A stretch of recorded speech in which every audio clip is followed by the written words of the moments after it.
बच्चों, आज मैं आप लोगों को दर्पण से संबंधित आंकिक प्रश्न और न्यूमेरिकल को सॉल्व करने के लिए कुछ महत्वपूर्ण तथ्य के बारे में बात करने वाला हूं, जिससे आपको मिरर से संबंधित न्यूमेरिकल को सॉल्व करने में आसानी होगी।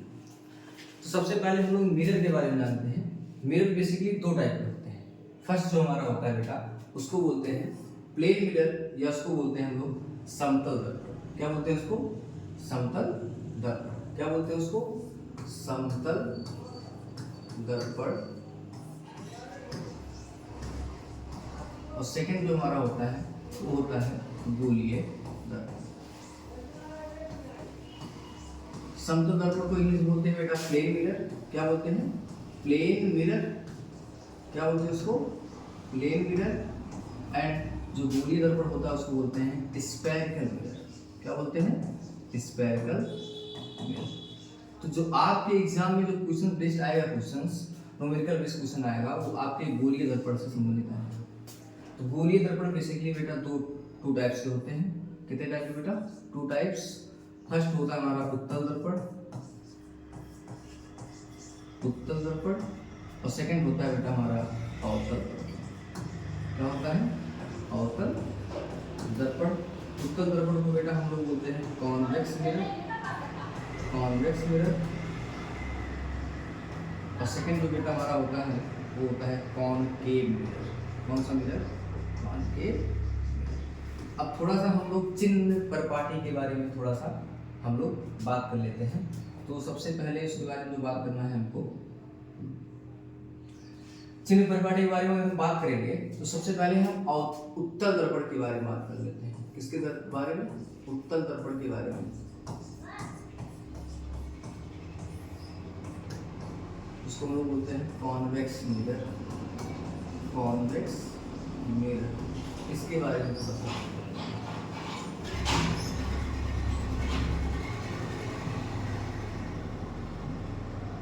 उत्तल दर्पण,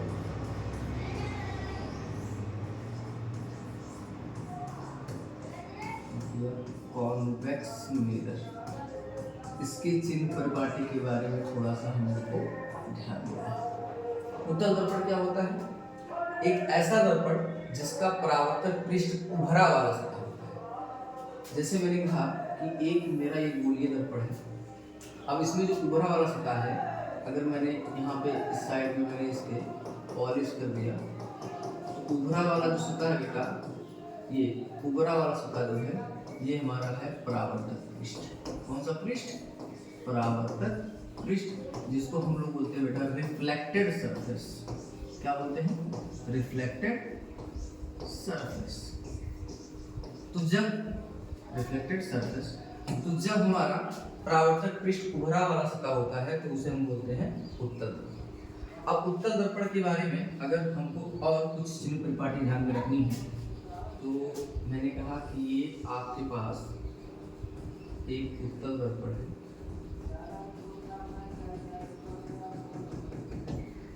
उत्तल दर्पण की अगर हम बात करेंगे तो centre of curvature, that means इसके वक्रता केंद्र की बात करेंगे। तो इसका वक्रता केंद्र कहाँ पड़ेगा बेटा? अंदर की तरफ। ये हमारा उत्तल दर्पण का जो ये कारक नंबर होता है,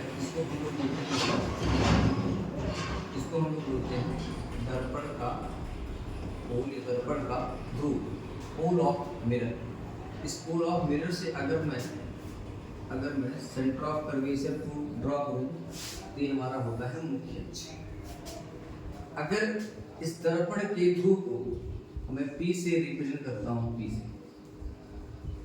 आप लोगों ने क्लास 9th में या 10th में आपने मैथ में एक टॉपिक पढ़ा होगा, उसको बोलते हैं हम लोग निशान ज्यामिति।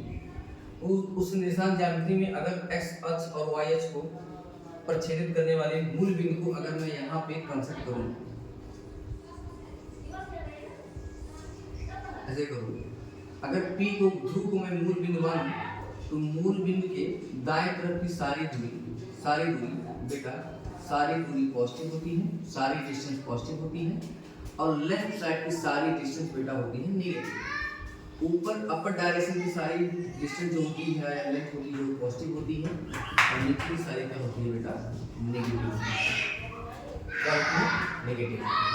तो इसके बेस में अगर बात करूं तो उत्तल दर्पण उत्तल दर्पण की जो फोकस दूरी होती है उसको हम एफ से लिखते हैं, और उत्तल दर्पण की जो फोकस दूरी होती है बेटा साइन कन्वेंशन की बात करेंगे तो ऑलवेज पॉजिटिव।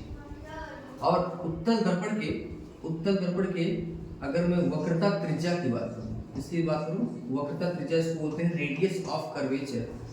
तो वक्रता त्रिज्या बेटा इसको हम कैपिटल आर से रिप्रेजेंट करते हैं, और ये बेटा क्या होती है ऑलवेज पॉजिटिव।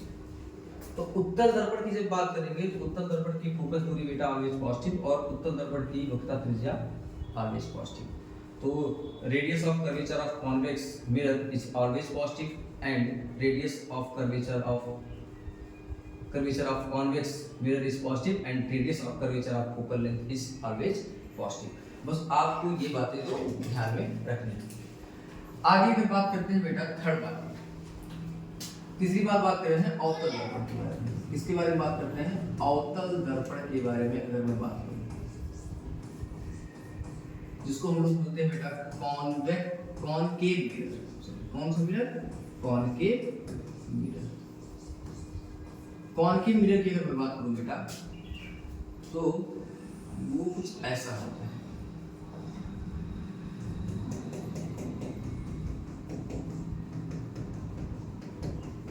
इस साइड में बॉयस कर दिया तो वह गोलीय दर्पण जिसका परावर्तक पृष्ठ अंदर वाला सतह होता है, ये अंदर वाला सतह, तो ये परावर्तक पृष्ठ हो गया। कौन सा पृष्ठ? परावर्तक पृष्ठ। तो जब किसी गोलीय दर्पण का परावर्तक पृष्ठ अंदर वाली सतह होती है तो उसको क्या बोलते हैं? अवतल दर्पण, यानी कि कॉनकेव मिरर बोलते हैं। अब अवतल दर्पण के बारे में हम और कुछ जानते हैं। सबसे पहली बात, जैसे मैंने उत्तल दर्पण के बारे में बात की, तो अवतल दर्पण में संबंधित दो बातें हम ध्यान रखेंगे। अगर मैं कहूं कि इसका वक्रता केंद्र यहाँ हो,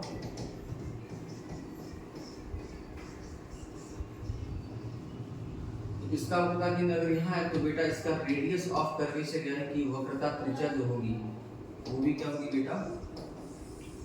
ये इसका हो गया बेटा ध्रुव, क्या हो गया? ध्रुव कोण। तो इसकी जो वक्रता त्रिज्या होगी वो भी ऑलवेज क्या होगी? नेगेटिव। और अगर मैं कहूँ यहाँ बीच में इसका ये पड़ रहा है हमारा फोकल लेंथ, यानी कि मुख्य फोकस जो पड़ रहा है, प्रिंसिपल फोकस जो पड़ रहा है, तो यहाँ से इसकी फोकल लेंथ या फोकस जो दूरी होगी वो भी क्या होगी? Always negative. तो यहाँ से हमको क्या सीखने को मिला?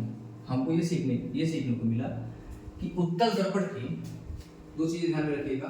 उत्तल दर्पण की जब बात करेंगे, उत्तल दर्पण की जब बात करेंगे तो उत्तल दर्पण की जो वक्रता त्रिज्या होती है उसको आर से रिप्रेजेंट करते हैं, और उत्तल दर्पण के लिए जो वक्रता त्रिज्या होती है उसके लिए चिन्ह लेंगे ऑलवेज पॉजिटिव, और इसकी जो फोकस दूरी होगी,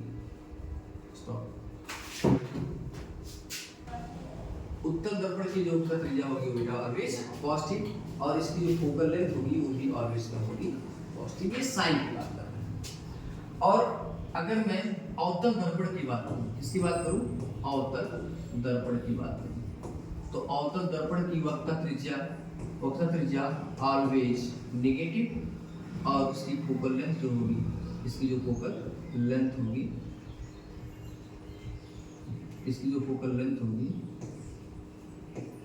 होगी क्या होगी?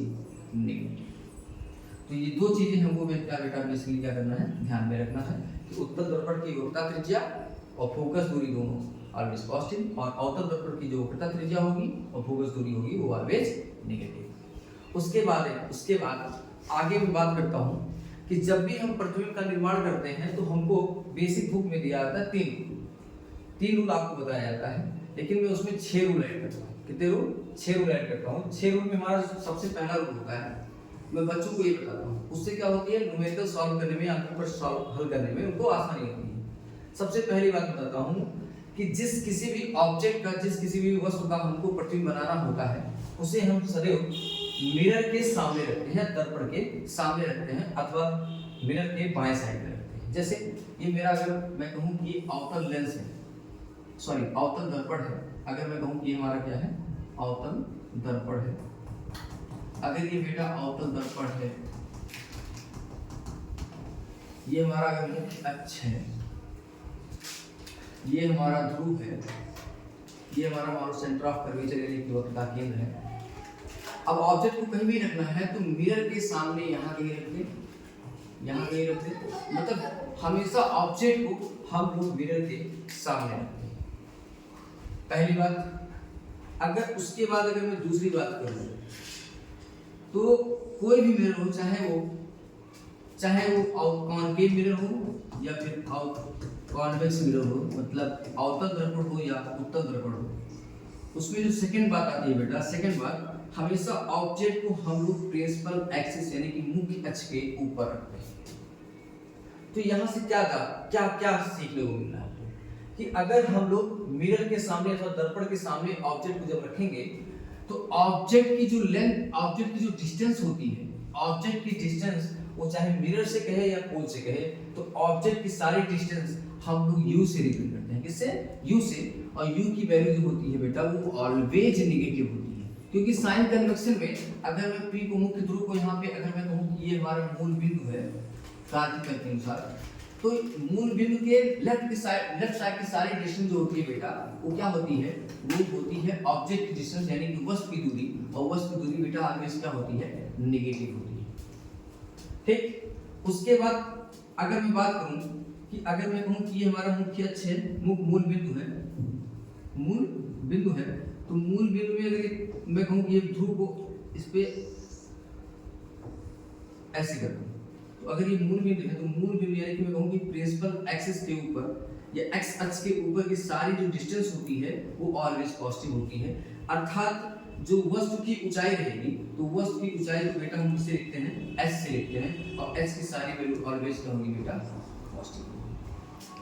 तो इतनी बातें आपको बेसिक क्लियर हो गई हैं। उसके बाद मैं आपको कुछ चीजें नोट कराना चाहूंगा जो आपके लिए प्लस पॉइंट रहेंगी। सबसे पहली बात, दो बातें मैंने आपको बताई अवतल दर्पण के बारे में, अवतल दर्पण की वक्रता त्रिज्या और उसकी फोकस दूरी, अर्थात कॉन्केव मिरर की फोकल लेंथ और radius of curvature always negative. अगर मैं उत्तल दर्पण की बात करूं बेटा, अर्थात कॉन्वेक्स मिरर की बात करूं बेटा, तो उसका रेडियस ऑफ कर्वेचर अर्थात वक्रता त्रिज्या और उसका जो फोकल लेंथ अर्थात फोकस दूरी ऑलवेज क्या होगी बेटा? पॉजिटिव होगी। उसके बाद सबसे पहले मैं बात करूं कि अगर मैं वस्तु की दूरी, और एक बात और बेटा, सारी भी कितनी भी कोई भी दूरी हो, सारी दूरी हम दर्पण के थ्रू से कैलकुलेट करते हैं। सारी दूरी जो सभी दूरी की हमें गणना करनी होगी वो हम कहाँ करेंगे? दर्पण के थ्रू से करेंगे, अर्थात दर्पण से करेंगे। तो अगर मैं कहूँ नॉर्मल क्वेश्चन में कहूँ कि वस्तु की दूरी अर्थात दर्पण से वस्तु की दूरी, तो दर्पण से वस्तु की दूरी को बेटा हम लोग u से रिप्रेजेंट करते हैं, और u की वैल्यू ऑलवेज बेटा साइन के साथ हम क्या लेंगे? नेगेटिव लेंगे। सेकंड जो इंपॉर्टेंट बात होती है वो होती है प्रतिबिंब की दूरी। प्रतिबिंब का मतलब बेटा इमेज की जो डिस्टेंस होती है कहां से? दर्पण से अथवा मिरर से, उसको हम लोग बेटा लिखते हैं स्मॉल p से। और v की बेटा दो वैल्यू पॉसिबल होती है। कितनी वैल्यू बेटा? दो वैल्यू। v की वैल्यू सॉल्व करने पे क्वेश्चंस में अगर पॉजिटिव आता है तो जो प्रतिबिंब होगा वो दर्पण के पीछे बनेगा, दर्पण के पीछे बनेगा, दर्पण के पीछे। इसका मतलब क्या बेटा? Behind the mirror, behind the mirror, behind the mirror. If अगर p की वैल्यू बेटा सॉल्व करने पे नेगेटिव आती है तो उसका मतलब होता है कि जो प्रतिबिंब होगा वो दर्पण के सामने बनेगा, दर्पण के सामने बनेगा, अर्थात in front of the mirror, in front of the mirror. उसके बाद बेटा थर्ड जो पॉइंट है वो मैं बता रहा हूं, वस्तु की ऊंचाई, हाइट ऑफ द ऑब्जेक्ट या लेंथ ऑफ द ऑब्जेक्ट, यानी कि वस्तु की ऊंचाई या लंबाई के बारे में। तो साइन कन्वेक्शन के बारे में बात करूं तो साइन कन्वेंशन के बारे में, वस्तु की ऊंचाई या लंबाई को हम लोग स्मॉल h से या इसको o डैश से भी रिप्रेजेंट करते हैं, ठीक। और स्मॉल h की वैल्यू जो होती है वो ऑलवेज बेटा साइन में क्या लेंगे हम लोग, पॉजिटिव।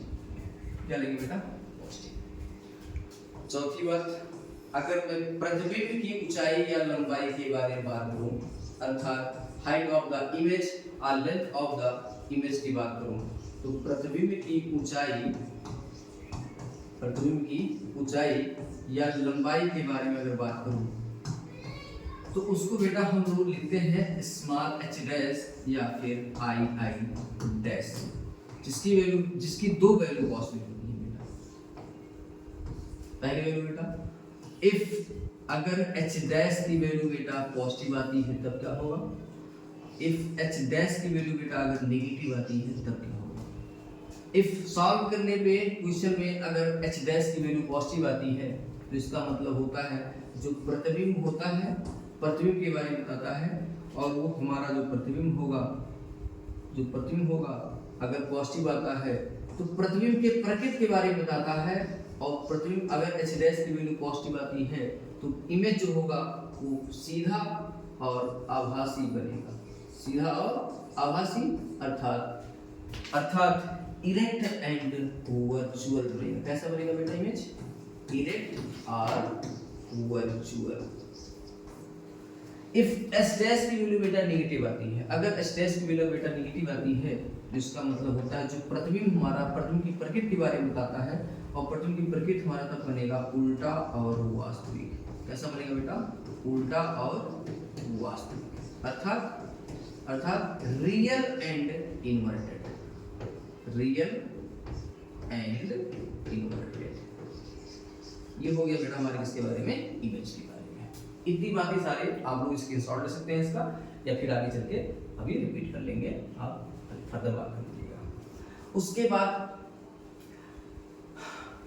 लास्ट जो बात आगे नेक्स्ट पॉइंट जो बेटा, नेक्स्ट पॉइंट के बाद वो पॉइंट दिमाग में नहीं है तो हम बैक कर सकते हैं। नेक्स्ट जो पॉइंट है वो हमारा कौन सा पॉइंट है बेटा, चौथा पॉइंट था। तो आगे जो मैं बात करने जा रहा हूँ वो फिफ्थ पॉइंट होगा। तो फिफ्थ पॉइंट में कौन सी बात आती है, अगर आपको क्वेश्चन में ये दे दे कि किसी भी ऑब्जेक्ट का जो प्रतिबिंब है, प्रतिबिंब की लंबाई या ऊंचाई 3 गुनी है, 2 गुनी है, 4 गुनी है, 1/2 गुनी है, 3/2 गुनी है, तो इसका मतलब होता है कि क्वेश्चन में वो आपको मैग्निफिकेशन के बारे में बात किया है, अर्थात रेखीय आवर्धन के बारे में बात किया है, अर्थात लीनियर मैग्निफिकेशन के बारे में बात किया है। तो लीनियर मैग्निफिकेशन में अगर आपको कहे क्वेश्चन में कि किसी भी ऑब्जेक्ट का जो प्रतिबिंब होता है वो 2 गुना बनना है, 3 गुना बनना है, 1.5 गुना बनना है, तो इसका मतलब वो क्वेश्चन में आपको मैग्निफिकेशन की वैल्यू दी है, और मैग्निफिकेशन को बेटा हम लोग स्मॉल m से रिप्रेजेंट करते हैं। किससे बेटा, स्मॉल m से रिप्रेजेंट करते हैं, और स्मॉल m की वैल्यू बेटा 2 वैल्यू पॉजिटिव है। इसका मतलब क्या होता है बेटा, लीनियर मैग्निफिकेशन। क्या होता है, लीनियर मैग्निफिकेशन मतलब क्या बेटा, रेखीय आवर्धन, रेखीय आवर्धन। कब पता चलेगा कि हमको क्वेश्चन में वैल्यू दी है, जब क्वेश्चन में कहे कि वो प्रतिबिंब की ऊंचाई या लंबाई वस्तु की ऊंचाई या लंबाई की 2 गुनी है, 3 गुनी है, 1.5 गुनी है, 1/2 गुनी है, 3 गुनी है, तो इसका मतलब वो m की वैल्यू दी है। तो m की 2 वैल्यू पॉजिटिव है बेटा, m की 2 वैल्यू पॉजिटिव है। फर्स्ट वैल्यू बेटा, m की वैल्यू पॉजिटिव तब होगा या तो फिर नेगेटिव होगा। अब कब पॉजिटिव होगा, कब हम नेगेटिव लेंगे, तो जब कहे क्वेश्चन में कि वस्तु का प्रतिबिंब 3 गुना वास्तविक, तो वास्तविक के साथ में हमेशा बेटा उल्टा आता है। तो जब m की वैल्यू वास्तविक कहे या उल्टा कहे, वास्तविक कहे या उल्टा कहे, तब हम लोग m की वैल्यू बेटा लेंगे नेगेटिव। वास्तविक या 3 गुना 2 गुना वास्तविक या उल्टा कहे तो हम m की वैल्यू बेटा लेंगे नेगेटिव। और जब क्वेश्चन में कहे कि 2 गुना 3 गुना सीधा या आभासी बनना है तो m की वैल्यू हम क्या लेंगे बेटा, पॉजिटिव। अर्थात सीधा या आभासी की बात करें तो हम लोग क्या कहेंगे, m की वैल्यू पॉजिटिव है। इतनी सारी बातें अगर क्लियर हैं आपको बेटा, तो फर्दर हम लोग आगे चल के हम कुछ और पॉइंट पे डिस्कस करते हैं। सबसे पहला बात, क्लास 10th के सिलेबस में बेटा आपको फार्मूले को प्रूफ नहीं करना है, आपको दर्पण संबंधित केवल 3 फार्मूले जेल में रखना है। और जो मैंने आपको 6 पॉइंट बताया है, ये अगर आपके माइंड में फीड है, आपको दिमाग में बैठा है, आपको लर्न है, तो आप दर्पण संबंधित कोई भी क्वेश्चन सॉल्व कर सकते हैं। दर्पण के सारे क्वेश्चन को सॉल्व करने के लिए आपको 3 बेसिक फार्मूले आपको दिमाग में बैठाना है। सबसे पहला जो फार्मूला होता है बेटा, वो होता है वक्रता त्रिज्या और फोकस दूरी में संबंध। सबसे पहला फार्मूला क्या होता है बेटा, वक्रता त्रिज्या और फोकस दूरी में संबंध। वक्रता त्रिज्या और फोकस दूरी में संबंध, और फोकस दूरी में संबंध, दूरी में संबंध। तो जो ये संबंध होता है बेटा, वो कौन सा, उसको क्या बोलते हैं, रिलेशन बिटवीन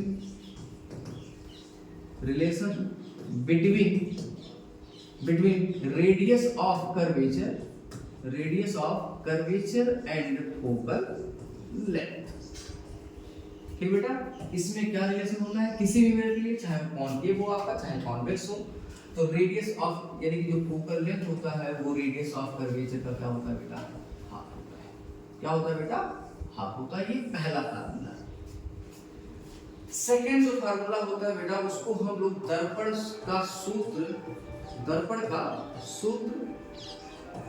का सूत्र अथवा इसको हम लोग मिरर फार्मूला के नाम से भी जानते हैं। मिरर फार्मूला, कौन सा, मिरर फार्मूला।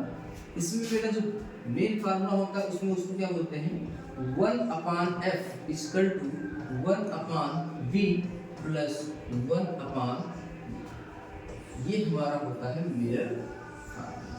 इसका प्रूफ हम लोग क्लास 12 में पढ़ेंगे बेटा, जहां f क्या है बेटा, स्मॉल f क्या है बेटा, फोकस दूरी, दर्पण की फोकस दूरी यानी कि फोकल लेंथ, फोकल लेंथ क्या बेटा, फोकल लेंथ।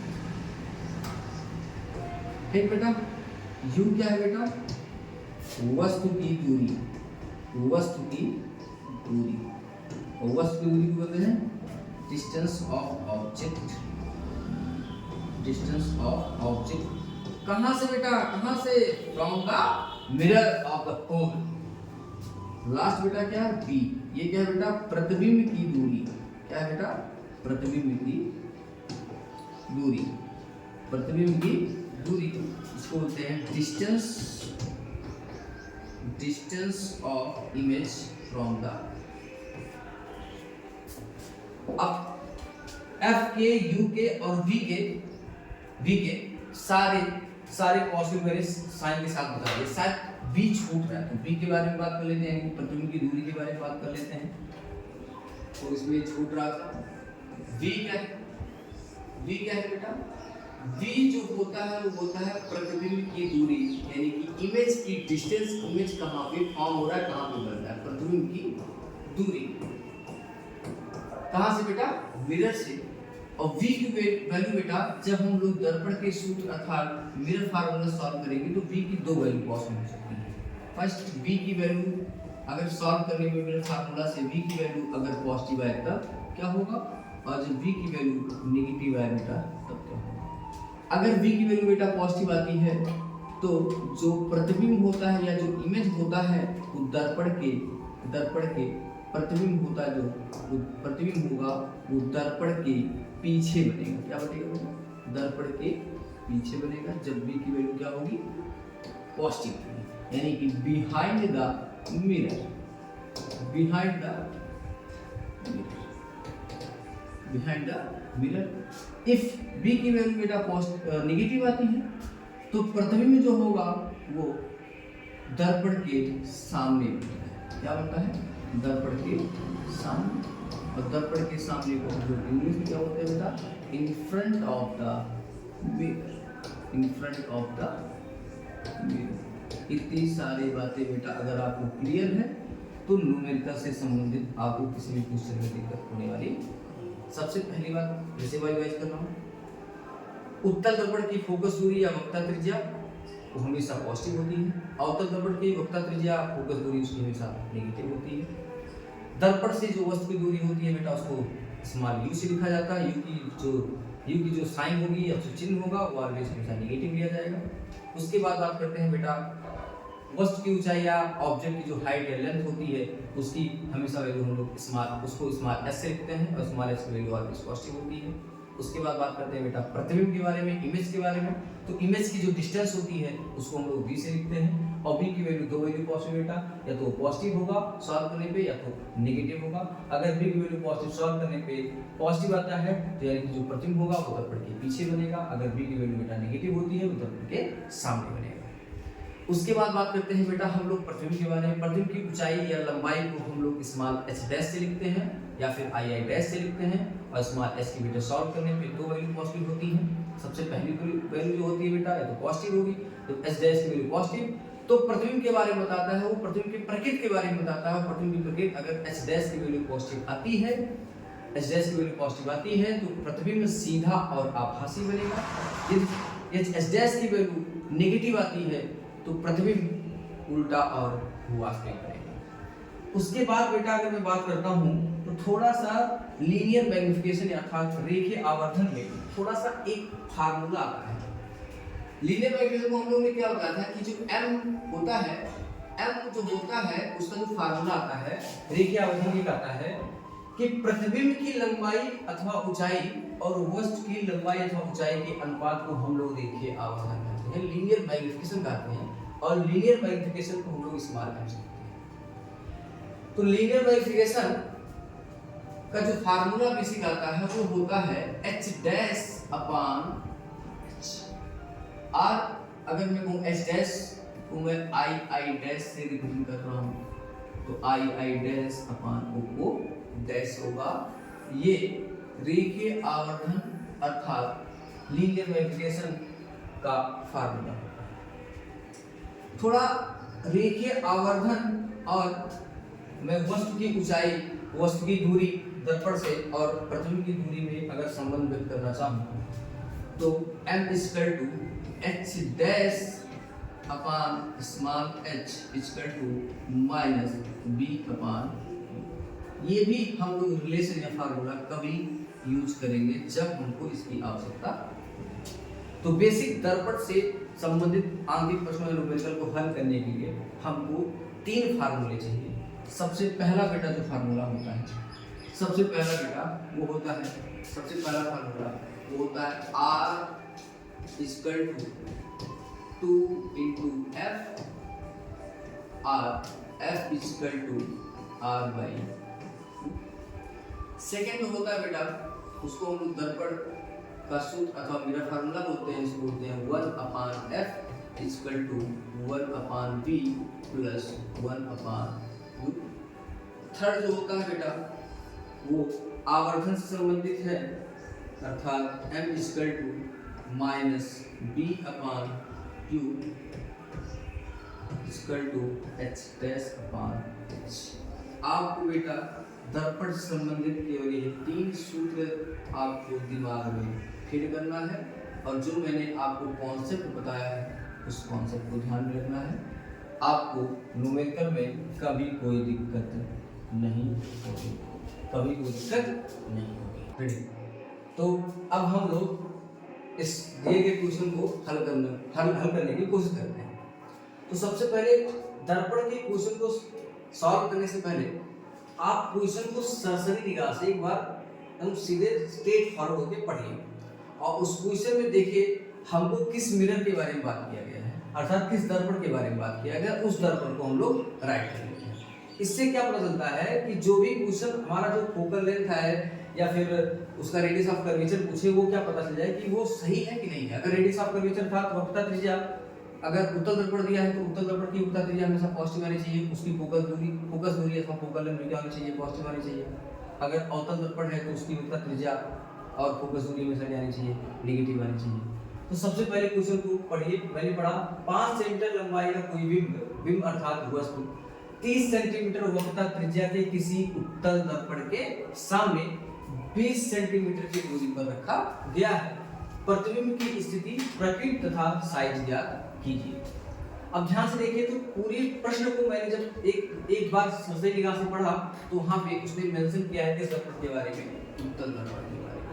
तो जब मैं इसका सलूशन या हल प्रारंभ करूंगा, स्टार्ट करूंगा, तो सबसे पहले मैं दर्पण के बारे में लिखूंगा कौन सा दर्पण दिया गया। मैंने लिख लिया बेटा कौन सा दर्पण। अब जैसे मैंने उत्तल दर्पण लिखा तो उत्तल दर्पण में आपको अगर इसकी वक्रता त्रिज्या दी है, कहीं मेंशन है, तो आप उसकी वक्रता त्रिज्या को पॉजिटिव लिखेंगे। अगर फोकल लेंथ दिया गया है, फोकस दूरी दी गई है, तो आप उसको पॉजिटिव लिखेंगे। अब क्वेश्चन को हल करते समय केवल चार शब्दों को पढ़िए, उसके बाद जो भी आपको डाटा मिले उसको राइट करिए।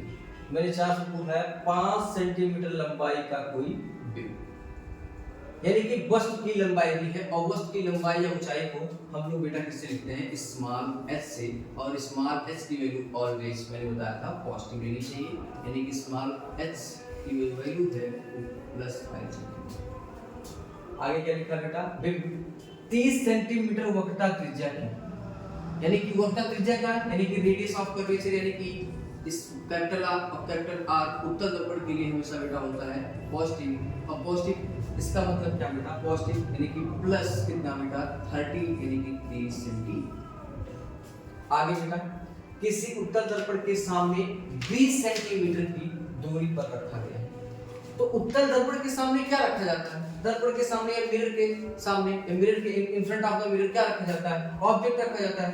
यानी कि क्वेश्चन में क्या दिया गया है, वस्तु की डिस्टेंस यानी वस्तु की दूरी दी है, और वस्तु की दूरी को हम लोग या ऑब्जेक्ट डिस्टेंस ऑफ ऑब्जेक्ट को किससे लिखते हैं बेटा, स्मॉल u से, और स्मॉल u की वैल्यू ऑलवेज नेगेटिव होती है, यानी कि -20 सेंटीमीटर को आपको।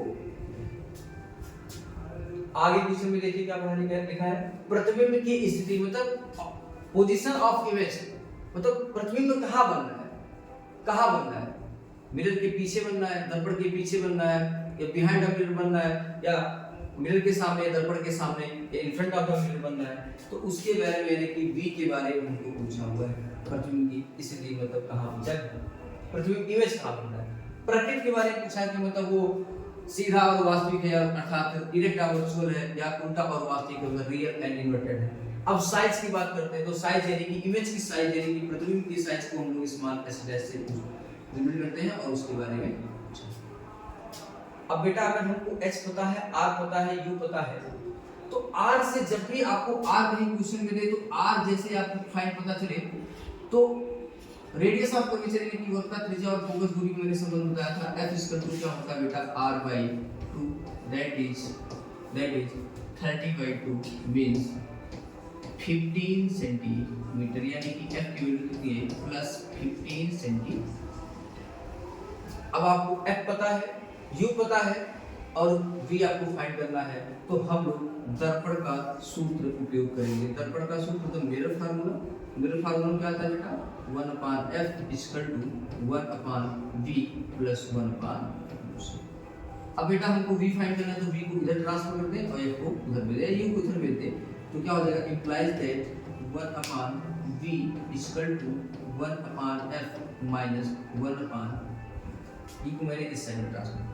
अब बेटा वैल्यू को हम लोग पुट करते हैं, तो जब वैल्यू को पुट करेंगे बेटा, तो 1/v, f की वैल्यू बेटा कितनी है, f की वैल्यू आपको कितना निकालने का फाइंड किए, 15 + 15 - 1/2, e की वैल्यू बेटा कितनी है, -20। अब बेटा ये माइनस ऊपर जाएगा, यहाँ माइनस क्या हो जाएगा, प्लस हो जाएगा, तो 1/v = 1/15 और +1/20। अब बेटा 15 और 20 का एलसीएम आप लोग फाइंड करेंगे, कितना आ जाएगा बेटा, 60 आ जाएगा। कितना आ जाएगा बेटा, 60 आ जाएगा। 1 × 15 4 जा 60, 15 4 जा 60 plus 1 × 20 3 60, 1/b = 4 × 4 + 3 that is 16। 1/v = बेटा 7/16।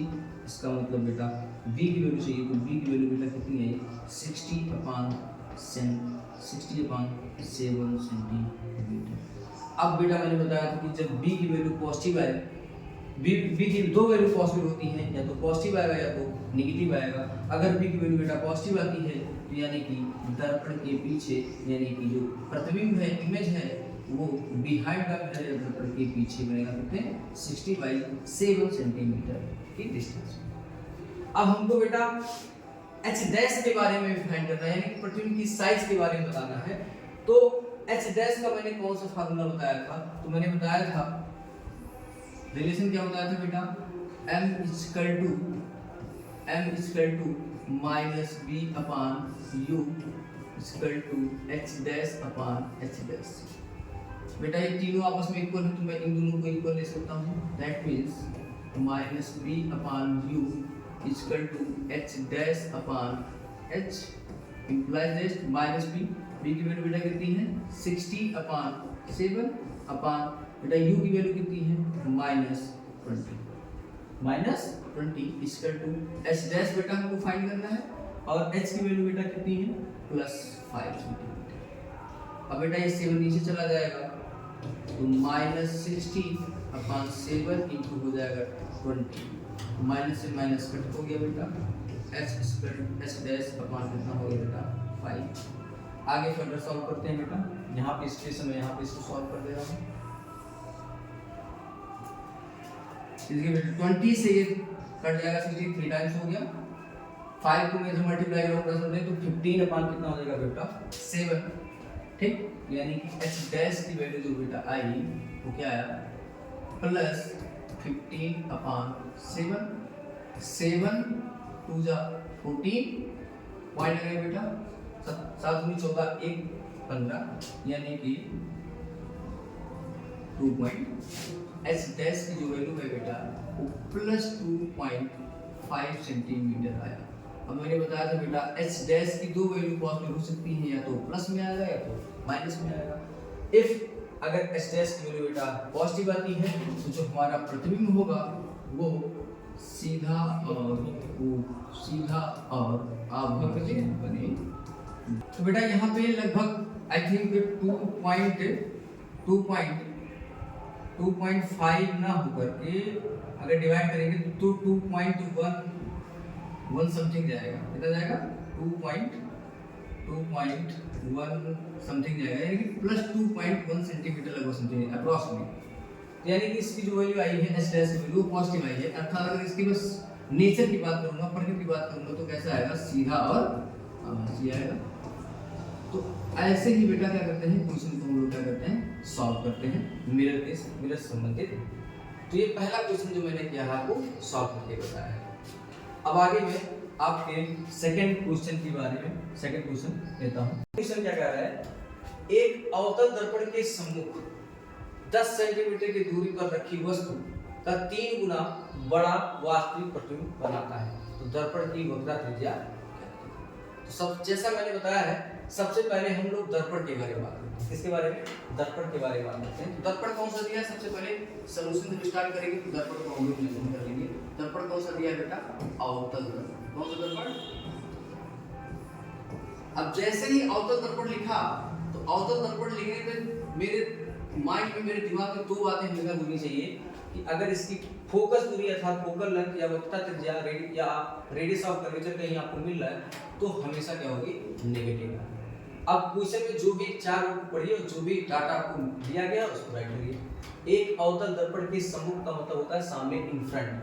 10 सेंटीमीटर की दूरी पर एक रखी वस्तु, तो वस्तु की दूरी मिल गई, यानी वस्तु की दूरी जो किससे लिखते हैं बेटा? स्मॉल यू से, और स्मॉल यू की वैल्यू बेटा ऑलवेज क्या होती है? नेगेटिव। कितना बेटा? -10 सेंटीमीटर। आगे बेटा पढ़िए, दूरी पर रखी वस्तु का 3 गुना बड़ा वास्तविक प्रतिबिंब बनाता है। तो जैसा कि मैंने बताया था कि न्यूमेरिकल को सॉल्व करने में जो मैंने बेसिक कॉन्सेप्ट बताया था, बेसिक रूल बताया था, जब मैंने कहा था क्वेश्चन में जब आपको कि वस्तु का प्रतिबिंब दुगुना तिगुना ऐसा कुछ कहे तो आपको ध्यान रखना है कि क्वेश्चन में किसकी वैल्यू गिवन है? m की वैल्यू गिवन है, यानी कि रेखीय आवर्धन की वैल्यू गिवन है, यानी कि लीनियर मैग्नीफिकेशन की वैल्यू गिवन है। तो वहां से अगर मैं कहूं तो m की वैल्यू 3 होगी। बट बेटा अब यहाँ पे कॉन्सेप्ट ये प्रॉब्लम होता है कि प्लस ले कि माइनस नहीं, तो मैंने बताया था कि m की दो वैल्यू पॉसिबल है, या तो पॉजिटिव होगा या तो नेगेटिव होगा।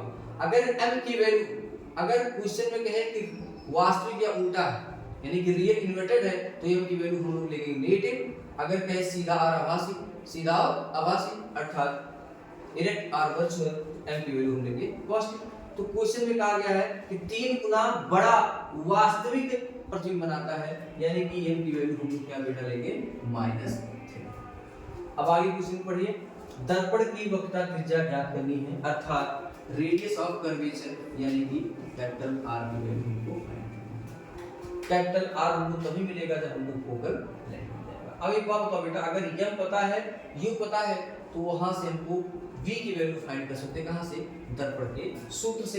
तो दर्पण का सूत्र बेटा लिखिए 1/f = 1/v, या एक काम करिए v + 1/, एक फार्मूला अपने जहन में ये, यहां से अगर हमको v की वैल्यू फाइंड हो जाए तो हम f फाइंड कर लेंगे। अगर f फाइंड हो जाएगा तो हम वहां से r फाइंड कर सकते हैं। तो पहले हम v को फाइंड करते हैं। तो v पता है, v हमको फाइंड करना है, u पता है, m हमको पता है। तो आवर्धन वस्तु की दूरी और प्रतिबिंब की दूरी मैंने संबंध बताया था, m = v/u, ये दर्पण के लिए सूत्र बताया था। तो यहाँ से आगे देखिए बेटा, m की वैल्यू बेटा कितना दिया है? -3 = v/u, u की वैल्यू बेटा कितना साइन साहब? -10। माइनस से माइनस बेटा कैंसिल आउट हो गया, 10 को उधर भेज देंगे बेटा तो कितना हो जाएगा? -30, यानी कि v बेटा कितना आया? -30 सेंटीमीटर। तो v बेटा हमको फाइंड हो गया। अब जैसे ही v फाइंड हुआ, ये हमको फाइंड है, तो हम लोग f फाइंड कर लेंगे। कहां से बेटा? दर्पण के सूत्र से 1/f = 1/v + 1/, आगे बेटा बात करते हैं। तो 1/f, v की वैल्यू बेटा कितनी है? -30, तो 1/-30 प्लस 1/u की वैल्यू बेटा कितना है? माइनस, प्लस माइनस बेटा क्या हो जाएगा? माइनस, और ये माइनस को ऊपर कर देंगे, तो 1/s f = -1/30 -1/। अब बेटा 10 और 30 का एलसीएम लेते हैं, तो 1/f = 10 30 का बेटा एलसीएम कितना होगा बेटा? 30 -1 इंटू बेटा हो जाएगा 3 माइनस -1 इंटू 30 बन जा 30 माइनस 1 इंटू 10 3 जा। बेटा बात करें तो 1/f = -1 - 3 कितना बेटा? 30, तो 1/f = -4/30, तो बेटा f कितना हो जाएगा? -30/4। ठीक बेटा, दैट इम्प्लाइज, अगर मैं कहूँ कि मुझे रेडियस ऑफ कर्वेचर चाहिए, ये सेंटीमीटर में आ गया बेटा, तो r कितना हो जाता है बेटा?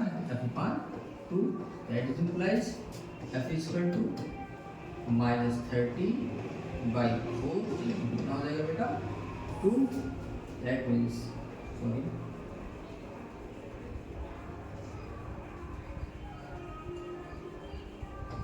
r = f की वैल्यू बेटा कितना है? -30/4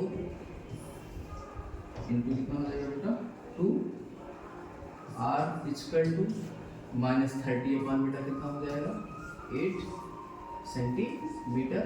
अगर बेटा ऐसे डिवाइड कर दूं 8 से 30 में, 8 3 24, कितना आएगा बेटा?